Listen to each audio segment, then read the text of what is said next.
ఇచ్చే జవాబు ఏంటంటే, ప్రియుడంటే ప్రభునేసు క్రీస్తు వారికి సాదృశ్యం. కన్యక లేక స్త్రీ అంటే సంఘానికి సాదృశ్యం. ఆయన లోకాన్ని ప్రేమించాడు. గొప్పవాడిని ప్రేమించాడు, పేదవాళ్ళని ప్రేమించాడు, చదువుకున్నా ప్రేమించాడు, చదువు లేకపోయినా ప్రేమించాడు, అందరినీ ప్రేమించాడు. ఈ కులము ఆ మతం అనే దానికి లేనే లేదు. అందరూ ప్రేమించాడు కాబట్టి ఆయన ప్రియుడిగా కనబడుతున్నాడు. అయితే ఈమె కూడా మరి ఆయన దృష్టిలో చాలా ప్రేమింపబడినటువంటి వ్యక్తి. ఆయనకి ఇక్కడ సంఘానికి సాదృశ్యంగా కనబడుతున్నది. రక్షించబడినటువంటి ప్రభుబిడ్డలకు సాదృశ్యంగా కనబడుతున్నది.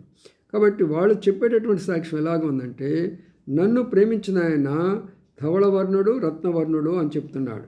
2 రంగుల గురించి చెప్తూ ఉంటున్నాడు తన యొక్క ప్రేమ, తనను ప్రేమించిన వ్యక్తిలో.